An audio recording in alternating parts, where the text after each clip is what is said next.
Usut punya usut, ternyata sebenarnya sumbernya atau penyebabnya atau dalang dibalik ini siapa sih?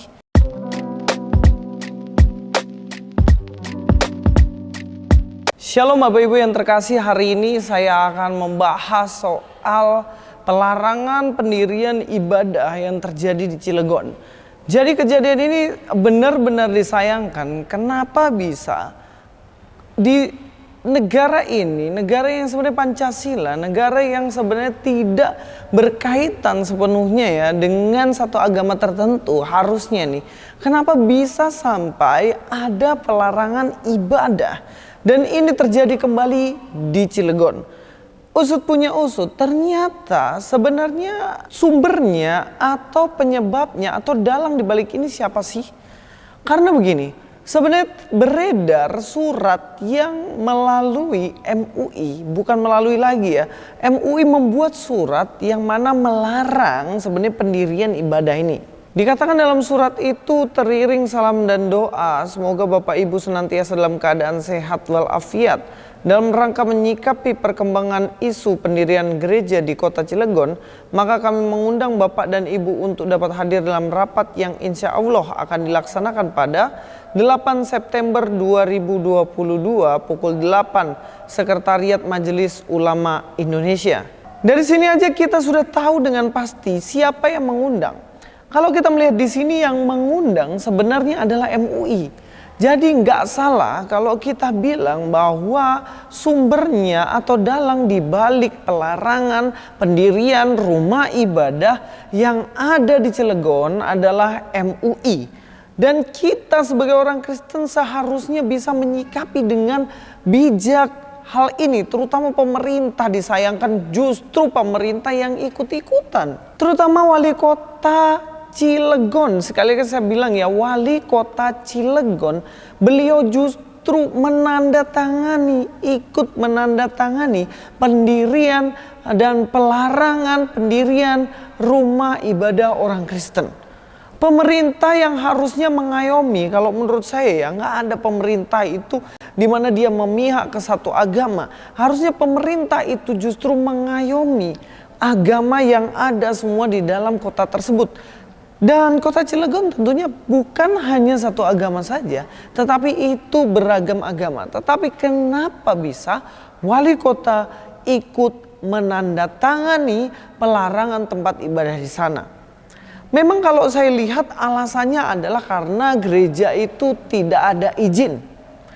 Tapi kalau berbicara mengenai gereja yang tanpa izin, harusnya wali kota arahkan izin ke tempat ini, kemudian nanti baru Anda akan dirikan. Bukan menandatangani penolakan pendirian tempat ibadah. Ini dua hal yang berbeda. Kalau pelarangan pendirian tempat ibadah, maka di situ jelas kita akan melihat di mana orang tidak suka adanya tempat ibadah. Berbeda dengan tidak ada izin. Kita tinggal bilang ini loh izinnya begini sehingga kamu bisa mendirikannya.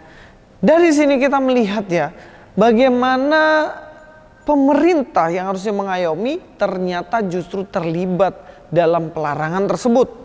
Yang lebih unik lagi di mana mereka menggeruduk demo, menyatakan aspirasi supaya tidak didirikan gereja di Cilegon, bahkan datang dengan kain kafan yang sekian meter panjangnya dibawa.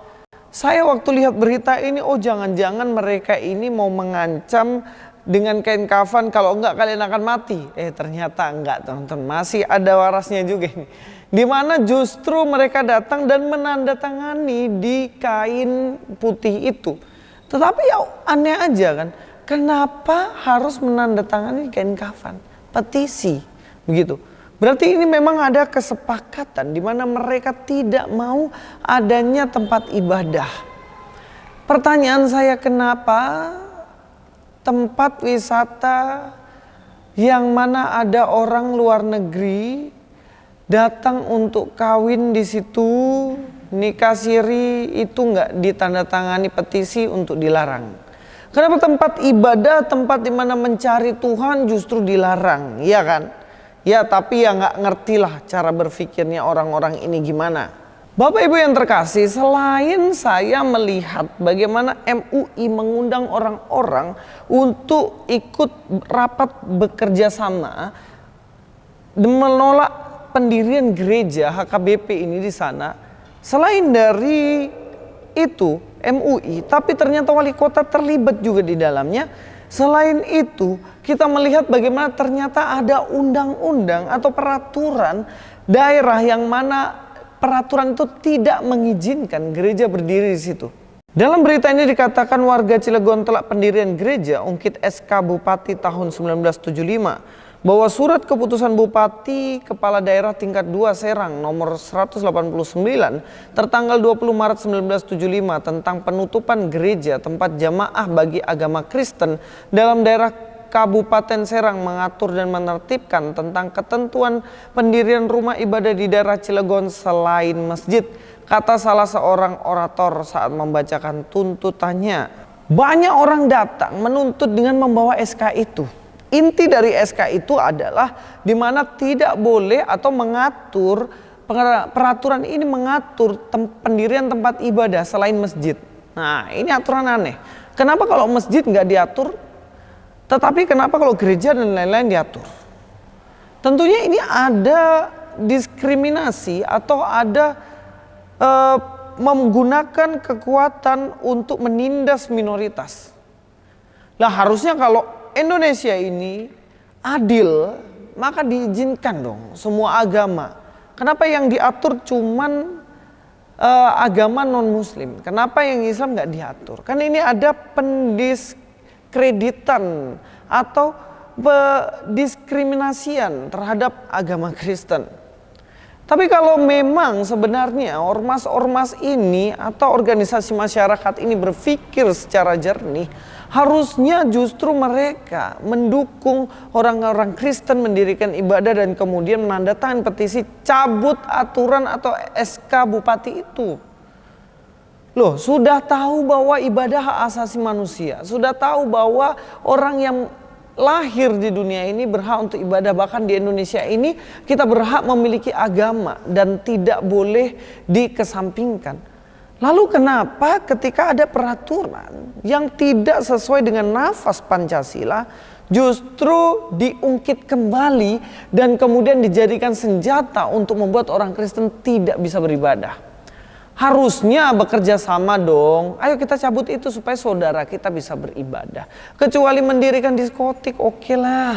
Kecuali mendirikan tempat-tempat maksiat, oke lah. Kecuali mendirikan tempat-tempat untuk orang lain berbuat jahat, oke lah, tutup aja. Tapi gereja, tempat ibadah, kenapa tempat ibadah harus tutup seperti itu?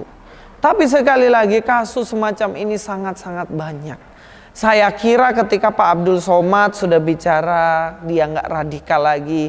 Ketika Wahya Waloni sudah nggak berani lagi singgung kekristenan, saya pikir orang-orang ini akan berhenti juga. Berhenti untuk menolak pendirian gereja. Ternyata tidak. Minta maaf ya. Saya berharap sekali pemerintah bisa mengerti dan membela minoritas. Tapi syukurnya di berita yang lain saya melihat bagaimana Pak Menteri Agama mengatakan bahwa negara tidak boleh kalah dengan warga. Negara jelas tidak boleh kalah dengan tuntutan warga yang tidak sesuai dengan Pancasila dong. Mereka menuntut gereja ditutup. Negara harus membela pasang badan untuk kami kaum minoritas yang mana kami juga warga negara Indonesia yang berhak untuk beribadah di tempat ibadah sendiri. Jadi saya dukung terus Pak Yakut, saya dukung terus Pak Jokowi untuk bisa menangani kasus ini. Masa kasus begini berulang terus? Harusnya masalah ini bisa selesai dengan gampang. Kalau masalah-masalah berat lainnya negara bisa diselesaikan, masalah ini nggak bisa selesai. Ya kita terus dukung dalam doa Bapak Ibu yang terkasih, supaya kita semuanya boleh menjadi perpanjangan tangan Tuhan untuk dapat membuat umat Tuhan di Indonesia ini dapat kembali beribadah dengan tenang, memperoleh hak asasinya, yaitu boleh beribadah sesuai agama masing-masing. Terima kasih, Tuhan Yesus memberkati semuanya.